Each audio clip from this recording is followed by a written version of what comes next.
Hello mathematicians, we're now going to have a look at regions in the number plane. And these regions in the number plane will correspond to inequations. And we simply use this following technique, which you would have seen in stage 5. So we replace the inequality symbol by an equality symbol and graph the curve. So we forget about the fact that it's an inequality for the moment. When we get the shape of the curve, that will be the boundary of the region. If the inequality has a greater than or equal to or less than or equal to, we draw it as a solid line. But if there's no equality, we do it as a broken or a dotted line. Then we determine which parts of the plane are included and which are excluded, and shade the points that are included. And we do this by taking a test point, something which is not on one of the boundary lines but inside the region, and substituting it into the inequality to see if it makes it true.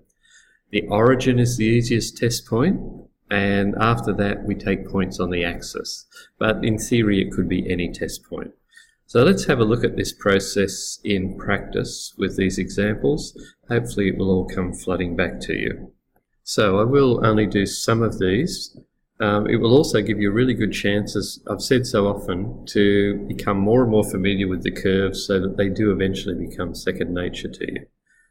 So if we do the bottom line here, so for y greater than or equal to minus 3, remember, so first of all notice that we've got an equality, so we can draw a solid line. I usually notice that too late. So we draw y equals minus 3, which is this line down here, and we want to be greater than or equal to that, so that's simply the region up above that line. Now I didn't really need to take a test point for that. You can get that without a test point. For our next one, y less than or equal to 3 minus x, again it's an equality, so it's a solid line.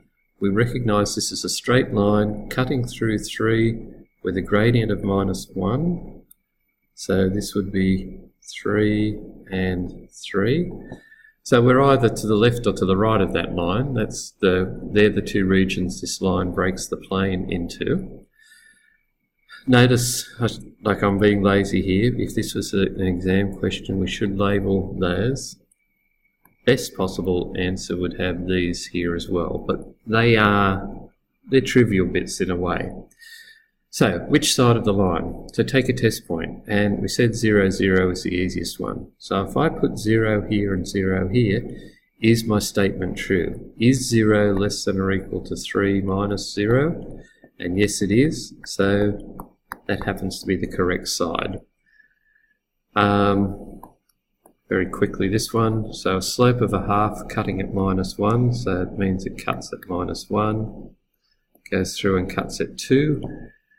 And which side? So if I try 0, 0 again, is 0 less than 0 minus 1? The answer is no, so it's this side of the line that I want in this case.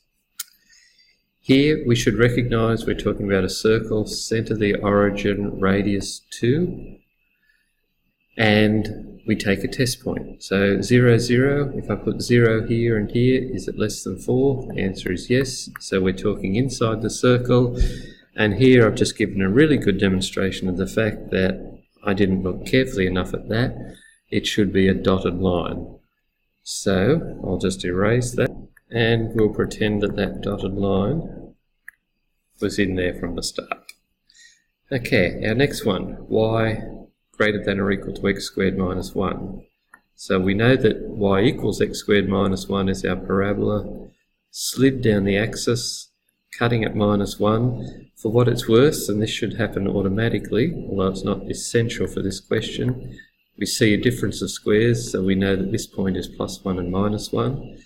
And we take our test point. So again, 0, 0 should be easy. Is 0 greater than or equal to 0 minus 1? And yes it is, so we're talking inside the parabola. Okay, y greater than 2 to the x. So y greater than 2 to the x, it's a bit more careful this time, and notice this inequality. So I need a dotted line. We know that 2 to the x goes up like that, passes through 1, and I want where y is greater than that. So greater than 2 to the x is simply up above it, so it's that region just there. Now, where we have more than one region, we're going to follow the process up above, and our intersection will be where we have a cross-shaded region. So if we look at this example here, find the point of intersection of these two lines. So we can see this is the vertical line, x equals -1. This is on a slope of 2, cutting at -1. Where they will intersect is, when we solve simultaneously, we substitute that x equals -1 into there. So they will intersect when x equals -1 and y equals 2 times -1 minus another -1, which is therefore -3. So if we sketch, and of course you will use a ruler, unlike myself. So when we sketch these, we're cutting at -1, we're sloping up there with a slope of 2, so my scale is way off. This point is actually a half. X equals -1, so that is out here. X equals -1. The point where they cross, so this is -1. The point where they cross is -1, -3. And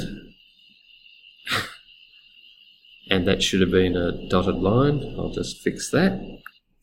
So we're back with our dotted line for x equals -1, and we want where x is greater than -1, so clearly that's everywhere to the right of the -1 line, so it's all of that stuff. And we want where y is less than or equal to 2x -1. So take our test point, like 0, 0. If I put that in there, is 0 less than or equal to 0 minus 1? And the answer is no, so it's not that side of the line, it's this side of the line. So it's our cross-hatched region, which is what we're after. Now this probably was nicer if it went on just a little bit further so we could see that bit. So if you like to have a go at these, take a tip from me, be really careful about the inequality having an equals section to it or not.